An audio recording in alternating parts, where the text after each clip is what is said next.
Good morning, everyone. Good morning. Good morning. Good morning. I just wanted to say that this has been an incredible 3 years for me. That's about how long I've been with BTN. And yeah, so just to introduce you to me again, my name is Sonya Wong, and I'm a CPA and financial professional. I was born in Los Angeles, and Peter's gonna love this one. I was born on March 16th, 1968, which makes me a Pisces with a Virgo rising and a Libra moon. So, which means that underneath this calm exterior, there's a very detail-oriented person with an appreciation for beauty. That's the Libra moon. Yeah, so, when I was growing up in Los Angeles, it was a very working class upbringing. My parents had to work 2 jobs each just to keep a roof over my brother and my head. So, we just had to, we were latchkey kids, we had to improvise. And, one of the things that we had to do was, well, do our schoolwork, keep busy. And once it was done, what else was there to do, right? There's really nothing else to do. So we had to improvise and if there's a blank piece of paper, we're going to fill it up, we're going to draw, we're going to keep ourselves entertained. And that's where the creativity part of me grew. But I kind of had to push that aside and focus on my studies. So went on to Alhambra High School, did well there, right? Got my scholarship and graduated. Went on to Cal State LA, studied accounting, and I just felt like there was something missing. Like I had a creative tug, like I needed to do something creative. But I just continued on with the main course of study, which is accounting. And after I graduated, I took my CPA exam because one of the career trajectories for an accountant is usually a CPA, or you work in private industry, or you work in government. So I wanted to become a CPA. And so one of the things to do was passing the exam, but you also have to get 2 years of auditing experience at a CPA firm or at a government agency. So when I graduated, there weren't really many CPA jobs to be had because I graduated in a recession. It was like the first big recession in the 90s. And I ended up getting a job at Hilton Hotels as an accountant, and worked there for 2 years and got some great experience, just working with different hotel controllers, and then went on to work for Disney and did a lot more financial analysis work, which Aaron can probably resonate with. He has a background in that. And went on to work for another Fortune 500 company, Aramark. But a part of me was always like, I think I need to indulge that creative side of me. And so in the year 2000, I decided, let's just press the reset button, and let's see how it feels to be like a fashion designer. So I went to Fashion Institute of Design and Merchandising, and I went into their fashion design program, and it was really quite fun, actually. Got to travel to Paris and took an embroidery class at Maison Lesage. So I don't know if Pierre's heard of it, but they've been around since 1924, and they specialize in embroidery work for evening gowns, bridal gowns, things like that. In fact, I need my Vanna. Yeah.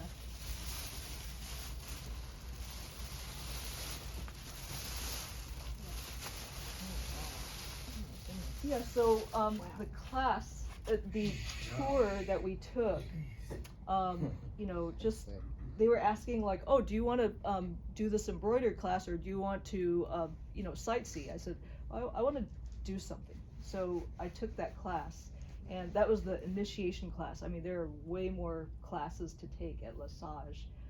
So this is the work that was done, and glad that I took part in the class. So in frame. In frame. Right. Let me get it. Well, no, Out of it the should way. be useful. You go out. Right there. Thank you. Yeah. How long did it take you to do that? It took me, gosh, it took me 10 days to get that done. Oh, Yeah. shit. Even after I got back from Paris, I was still wrapping it up, like doing the last bit of embroidery. Thank you. We could just leave it. Okay. Yeah.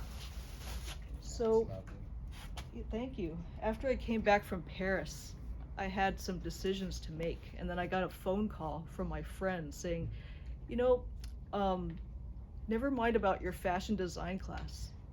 I need your help. I need you to help one of my clients with their commercial real estate accounting. And you know, since I had that background, you know, I was able to put that cap back on, the accounting cap back on, and you know, start doing accounting work for this client of his. And that assignment mushroomed into a 4-year stint. And I ended up, you know, finding out about an opportunity at a CPA firm. So I ended up going there, finished the rest of my CPA requirements, got my license, you know, so got my CPA license in 2007, and then went on to work for another commercial real estate company. And, you know, we all know what happened in 2008 is that basically the home industry hit its skids and then took everything else down with it. So, you know, I was laid off and I had to think about what I wanted to do. So I think I was getting pretty close to sliding into a depression, so I had to figure out something fast. And one of those things that really saved me was doing volunteer work for animal rescues. And you know, the more volunteer work I did, the more I realized that, you know, there are a lot of abandoned, neglected, and abused animals out there, and we're their voice. It's like, you know, that's what lifted me out of my almost depression. And I ended up actually getting a lot of calls after, gosh, this is after like 5 years of doing, 5 months of doing volunteer work. I got a call to do some consulting work for a multinational company based in Rancho Santa Margarita, CCI. So did some more consulting work, and you know, did some more consulting work until 2018, worked for Disney, and then went over to work for Johnny Rockets. That was an adventure because it was like 12-hour days, and that's a really quick way to burn yourself out. Yeah. 12-hour days for over a year.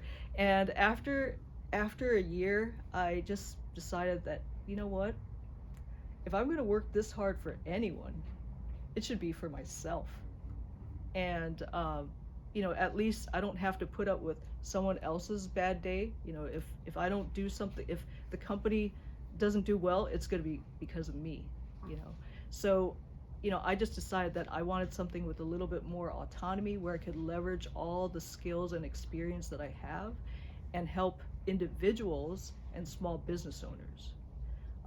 And in 2018, I met my business partners, Ben and Jonko.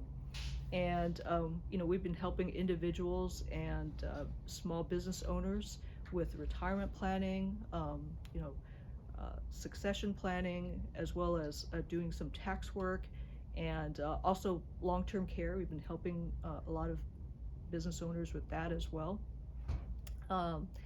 And you know, in the recent year, I have also met up or rekindled some relationships, you know, like some relationships that I developed back in 2010. You know, there's a CPA that I'm working with now. He is on the waiting list for a liver, and he wanted to sell his business anyways for a while. And we're in the process of having him sell me his business. So I'm going to be helping him with his clients, and that's what I've been doing for like since August. Is I've been helping him with his clients, and also helping a few of them with their retirement planning, helping their employees with their retirement planning as well. So I just wanted to say that I wasn't just going to talk about me. I was going to share some things that may be beneficial to the group.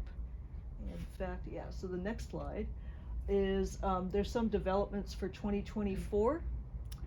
The IRS is delaying that $600 threshold, right, before a company has to issue a 1099-K. 1099-Ks are issued by companies like Venmo, Cash App. I'm trying to think of the other one. Is it, Venmo, Cash App, and then like any of the remote ones. They're called third-party credit settlements. Yeah.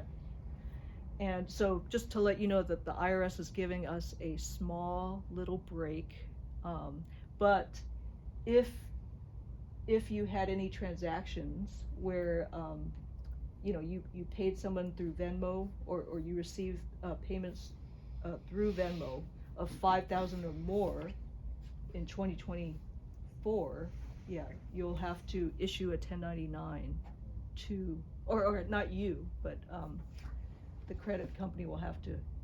Oh yeah, Zelle. Yeah. Thank you. So Zelle's part of it too now? Yeah, Zelle, Venmo, Cash App.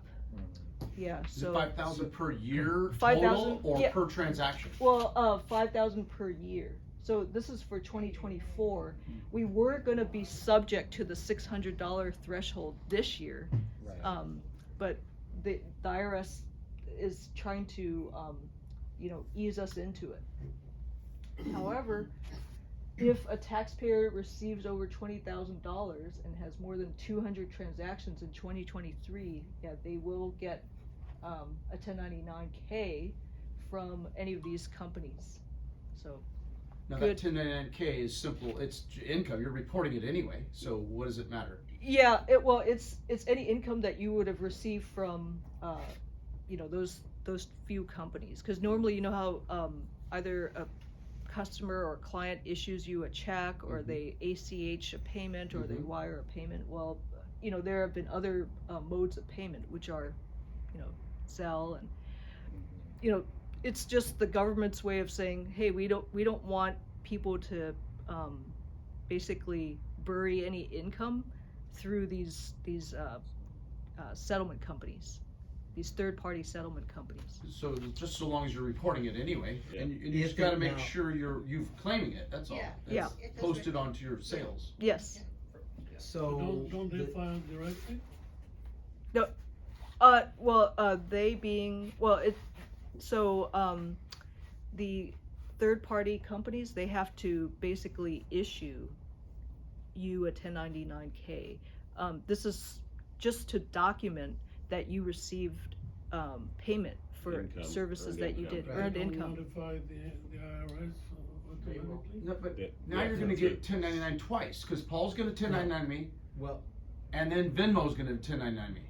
but if is it a $20,000 Yeah, or 20 more right Yeah, now? 20,000 or more, and more than Then 200 transactions. transactions. Yeah, And so then Zelle is required to yeah, then 1099 yep.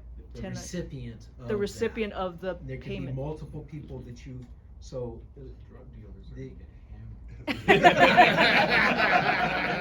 get Steve's like, oh no. but I'm already reporting it because I got a 1099 from them already, Well- directly from the customer. Yeah, Now I'm going to get a 1099 And so duplicating. you'll have to reconcile Yeah, you have those to when you do Right. your. yeah, it's more paperwork for us. Yeah, so just Well, wanted right now they don't even. I mean, I have my 1099s. I make sure that my sales are equal to that. That's all I do.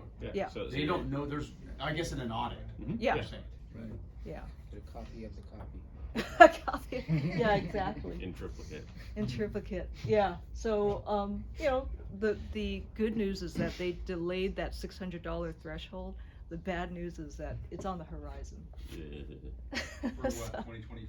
for 2025? For 2024, right? Because they were supposed to implement the $600 rule for calendar year 2023. Yeah, but I was Which like, is- 600. Yeah, I know. It's like, yeah, don't they think about inflation? Now, wait a second, how does Zell Yeah, for real. have, so for a 1099, you need somebody's social security or tax identification Yep. number.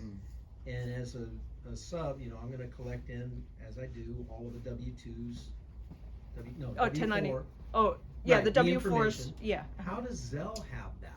How does Venmo have that? But don't you, when you apply for. Yeah, when you sign up for it. Yeah, they'll Because, ask no, for it. they're gonna issue it, so if say, I'm gonna Zell Aaron money and that's that's the only way I pay him, how do they have Aaron's tax ID number and? Even in 2023, you were supposed to, like lawnmower services for your household, you were supposed to issue them Correct, yeah. also, but And is basically- anyone doing it really? Well, if it's They're over gonna- $600. yeah, then they will you're have supposed to. If Yeah. you Right. don't, But then. I'm not issuing him, my guy, and paperwork. Mhm. I'm not Yeah. doing it, Yeah. Yeah. even if What- it's $1,200. We didn't hear this conversation. Or we didn't Good luck with that, Aaron. Yeah. Let's take you away. Yeah, this Yeah. conversation Good luck. never happened. We'll have to like Edit delete. that out.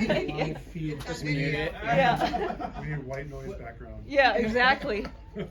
Okay, next slide. The FBI just pulled Oh, that was a up. great topic. And then, guess what? This is a continuation of the energy efficient home improvement credit. So, you know, I know that there's some rules here like exterior doors, windows, skylights, central air conditioners, water heaters. So for 2023, they're giving, 2023 through 2032, they're giving a maximum of up to $1,200 in credits for any improvements where they're listed here. And I'll give you guys a QR code to use so that you can look at it, you know, take some time to look at it and see if any of this applies to you. Okay, so we can go So to the credit towards what? Where's the credit go? taxes. Oh, Yeah, towards your Got it. tax payments. So, but it maxes out at 1,200, Yeah, 1,300. 1,300.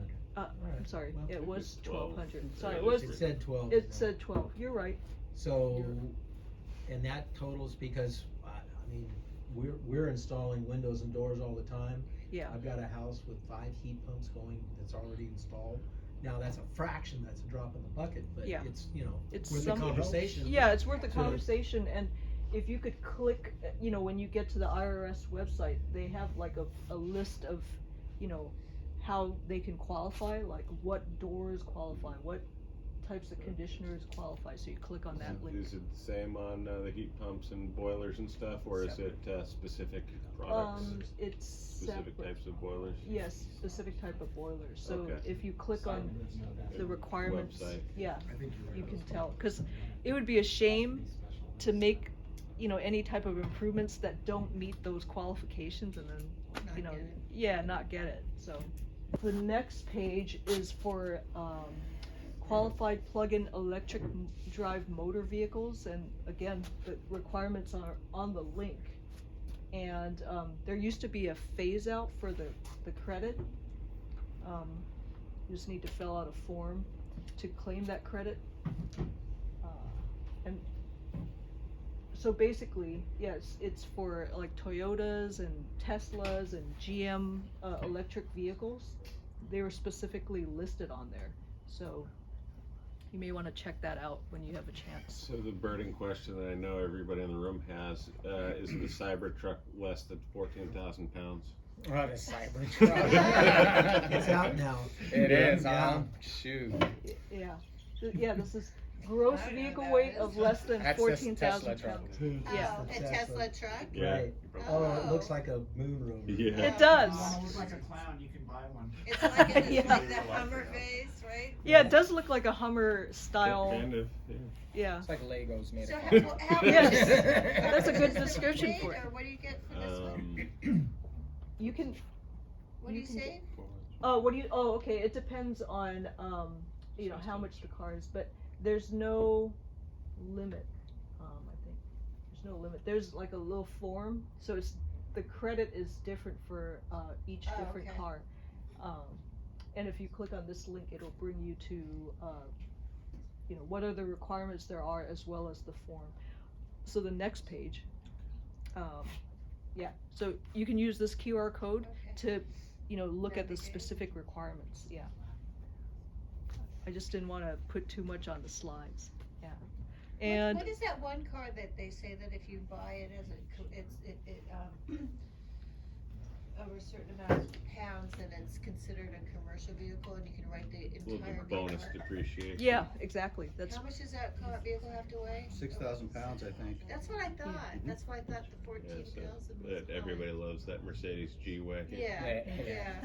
Yeah, Is that Land fit Rover, something? G-Wagon. Yeah. yeah.